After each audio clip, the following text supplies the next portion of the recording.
All dear students, आशा करता हूँ आप सभी बढ़िया होंगे और मन लगा करके पढ़ाई कर रहे होंगे। जैव प्रक्रम के पार्ट फर्स्ट में आप सभी लोगों का बेहद हार्दिक स्वागत है। हम जो चैप्टर पढ़ने वाले हैं वो चैप्टर कौन सा है दोस्तों? 5वां है। और इसका पार्ट कौन सा है? फर्स्ट पार्ट है। पॉइंट कौन सा है दोस्तों? जैव प्रक्रम है। जैव प्रक्रम क्या होता है? वे सभी प्रक्रम जो हमारे शरीर के अंदर अनुरक्षण का कार्य करते हैं, सुरक्षा का कार्य करते हैं, तो वो सारे प्रक्रम क्या होते हैं दोस्तों? जैव प्रक्रम होते हैं। जैव प्रक्रम की डेफिनेशन भी क्या होती है? वे सभी प्रक्रम जो सम्मिलित रूप से अनुरक्षण का कार्य करते हैं, वो सारे प्रक्रम क्या कहलाते हैं दोस्तों? जैव प्रक्रम कहलाते हैं। ये हमारा पहला पॉइंट जो है ना हो गया इसका। तो जैव प्रक्रम के अंदर वो सारे प्रक्रम आएंगे जो हमारे शरीर में अनुरक्षण का काम कर रहे हैं। मतलब हमारे शरीर की जो मेटाबॉलिक जो एक्टिविटी है ना, वो सारी की सारी किसके अंदर आती है? जैव प्रक्रम के अंदर आती है। जैसे श्वसन हो गया, पाचन हो गया, उत्सर्जन हो गया, तो रेस्पिरेशन, डाइजेशन और एक्सक्रिएशन, ये सभी प्रकार की क्या है हमारे शरीर में होने वाली मेटाबॉलिक एक्टिविटीज हैं। और ये मेटाबॉलिक एक्टिविटीज ही क्या होती है भाई? जैव प्रक्रम होती है, क्योंकि हमारे शरीर को प्रोटेक्शन करने का, सुरक्षा करने का कार्य करती है। तो ये तो क्या हो गया दोस्तों? हमारा जैव प्रक्रम का पॉइंट पूरा हो गया। इसके अलावा अगला पॉइंट क्या है दोस्तों? विषाणु है। देखो विषाणु क्या होता है? विषाणु को हम लोग लिविंग और नॉन लिविंग ऑर्गेनिज्म के बीच की योजक कड़ी कहते हैं, between the link of living and non living organism. तो ये क्या हो गया दोस्तों? ये लिंक है किसके बीच की? सजीव के और निर्जीव के बीच की योजक कड़ी है। तो सजीव और निर्जीव के बीच की योजक कड़ी कौन है दोस्तों? विषाणु है। विषाणु क्यों है? क्योंकि ये हमारे शरीर से बाहर रहता है। जब शरीर से बाहर रहता है, आउट ऑफ बॉडी रहता है, तब तो कैसा रहता है दोस्तों? ये नॉन लिविंग रहता है। कैसा रहता है? नॉन लिविंग रहता है। लेकिन जब हमारी कोशिका को क्या करता है? हमारी कोशिका के अंदर प्रवेश कर जाता है। जैसे हमारी सेल है, तो हमारी सेल के अंदर अगर ये कोई भी प्रकार का वायरस अगर इंटर कर गया, कोई भी प्रकार का विषाणु अगर इंटर कर गया, तो हमारे शरीर की कोशिका को क्या कर देगा दोस्तों? संक्रमित कर देगा, इन्फेक्टेड कर देगा। क्या कर देगा? संक्रमित कर देगा। तो ये काम किसका हो गया भाई? इसका विषाणु का हो गया। इसीलिए इसको क्या कहा जाता है? लिविंग और नॉन लिविंग के बीच की योजक कड़ी। क्योंकि शरीर से बाहर है, कोशिका से बाहर है तो नॉन लिविंग है, निर्जीव है, और कोशिका के अंदर चला गया तो वो हमारी जो डीएनए वगैरह है, तो इन सभी का क्या कर लेता है? यूज कर लेता है। ठीक है ना? अगला पॉइंट क्या है दोस्तों? देखो सजीव और निर्जीव के बीच की योजक कड़ी कहा जाता है विषाणु को। कोशिका में प्रवेश करने के पश्चात सजीवों के समान गुण आ जाते हैं। सजीवों के समान गुण का मतलब ये हो गया, हमारे शरीर की कोशिकाओं में प्रवेश करने के बाद में मल्टीप्लिकेशन करता है, गुणन करता है ये। अगला पॉइंट क्या है दोस्तों? श्वसन है। अब श्वसन क्या होता है? हम लोग शरीर के बाहर से क्या ग्रहण करते हैं? ऑक्सीजन को ग्रहण करते हैं। बाकी सभी गैसेज होती है, लेकिन जो ऑक्सीजन है वो किसकी क्रिया में काम आती है? श्वसन की क्रिया में काम आती है। तो शरीर के बाहर से ऑक्सीजन को ग्रहण करना और आवश्यकता के अनुसार उसका यूज करके ऊर्जा को प्रोडक्शन करना, ऊर्जा का उत्पादन करना ही क्या कहलाता है? श्वसन कहलाता है। तो श्वसन का कार्य क्या होगा? जैसे हम लोगों ने क्या खाया भाई? फूड खाया है। तो फूड खाने के बाद में क्या होगा? जैसे हम लोगों ने क्या खाया भाई दोस्तों? फूड खाया, कोई भी प्रकार का भोजन खाया है। तो भोजन हम लोगों ने जो खाया है वो हमारी स्मॉल इंटेस्टाइन या छोटी आंत्र के अंदर चला जाता है, और वहां से क्या हो जाता है? उसका अवशोषण होता है। तो जब अवशोषण हो जाता है उसका, तो अवशोषण होने के बाद में ग्लूकोज का अवशोषण होता है। ग्लूकोज का अवशोषण होता है, प्रोटीन का, अमाइनो एसिड का अवशोषण होता है। ठीक है ना? तो ये जो ग्लूकोज है, इसके विखंडन से हम लोगों को क्या मिलती है दोस्तों? ऊर्जा मिलती है। और ग्लूकोज का जो विखंडन है वो किसकी उपस्थिति में होता है? ऑक्सीजन की उपस्थिति में होता है। तो ऑक्सीजन की उपस्थिति में किसका विखंडन होगा? ग्लूकोज का विखंडन होगा, और हम लोग को क्या मिलेगी? ऊर्जा मिलेगी। तो इसके अंदर यही लिखा हुआ, शरीर के बाहर से ऑक्सीजन को ग्रहण करना तथा कोशिका की आवश्यकता के अनुसार खाद्य स्रोत के विघटन में इसका उपयोग करना। मतलब खाद्य स्रोत का विघटन करना है ना। खाद्य स्रोत क्या है अपने पास में? ये ग्लूकोज है, खाद्य स्रोत भोजन है। इसके विघटन में किसका यूज करना है? ऑक्सीजन का यूज करना है। अगला पॉइंट क्या है दोस्तों, उत्सर्जन है।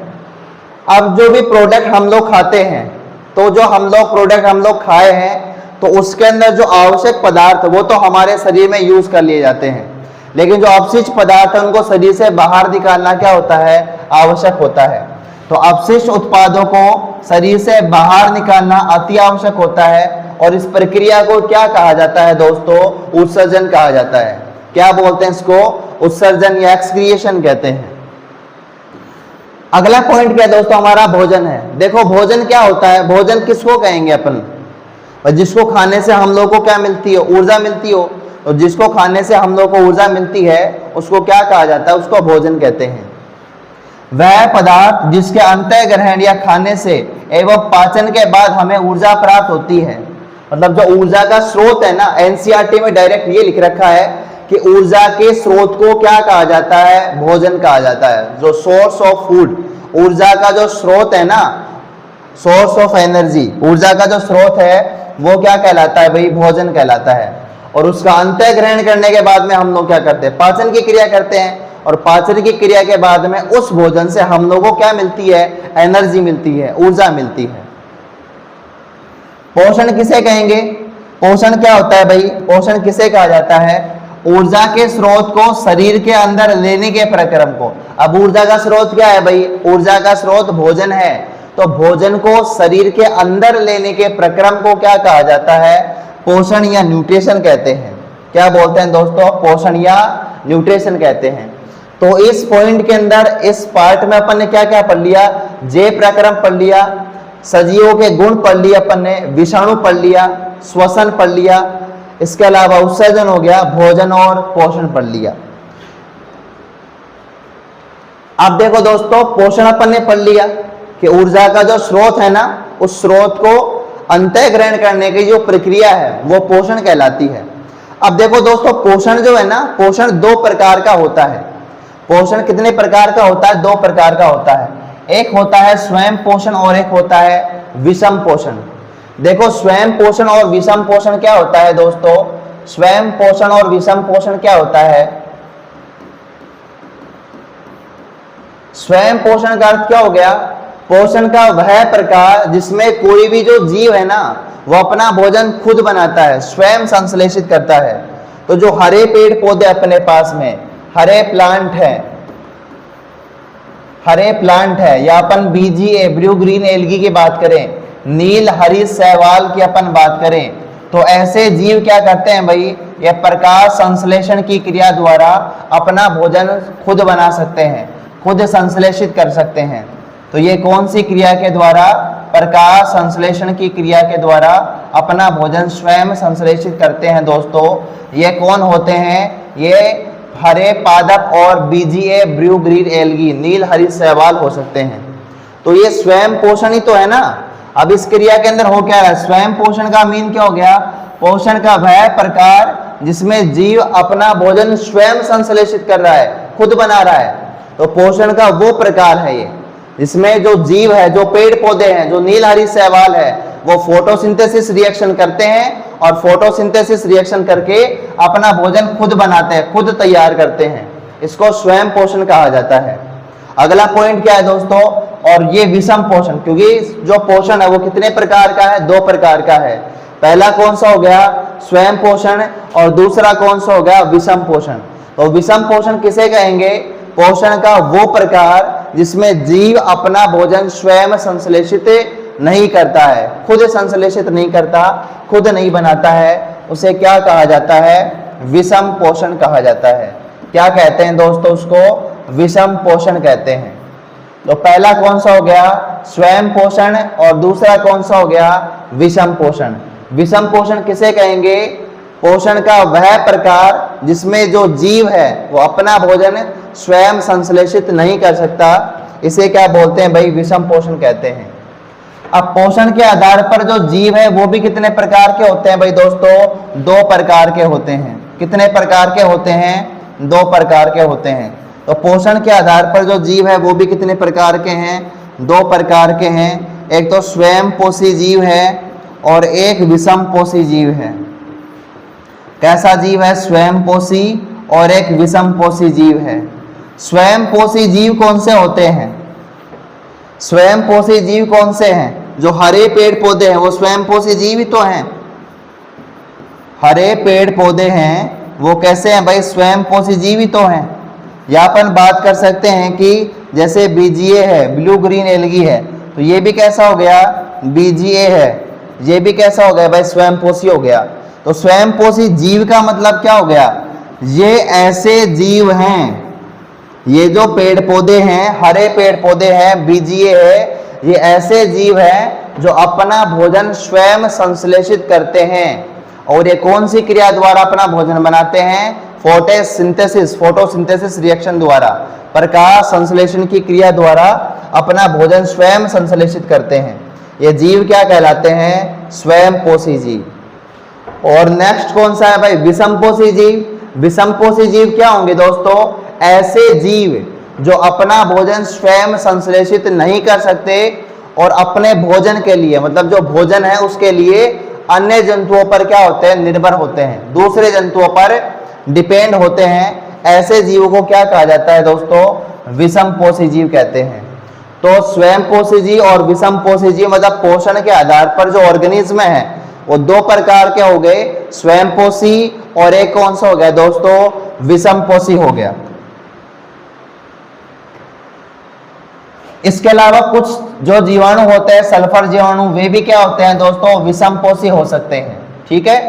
लोहा, गंधक व नाइट्रोजन यौगिक का उपयोग, यौगिक का ऑक्सीकरण करके भी क्या करते हैं? ये ऊर्जा का प्रोडक्शन कर लेते हैं, ऊर्जा प्राप्त कर लेते हैं।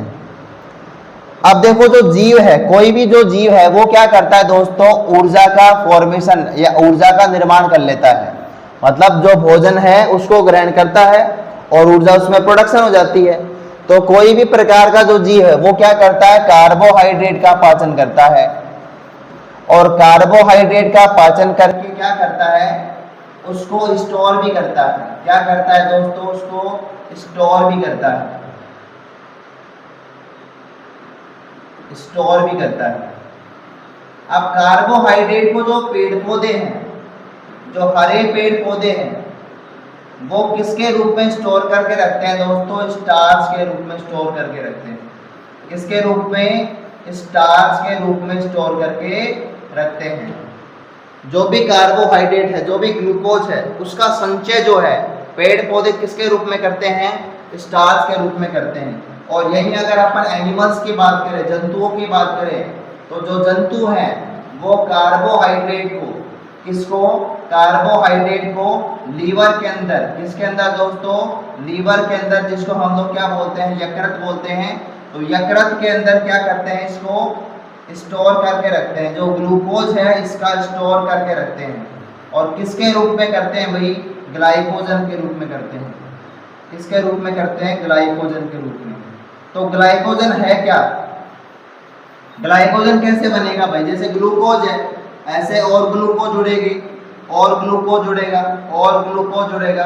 तो ऐसे करके बहुत सारे जो ग्लूकोज होंगे ना, वो सारे ग्लूकोज आपस में जुड़ेंगे और जुड़ करके किसका निर्माण कर लेते हैं? ग्लाइकोजन का निर्माण कर लेते हैं। तो जो पेड़ पौधे हैं वो कार्बोहाइड्रेट का संचय किसके रूप में कर रहे हैं?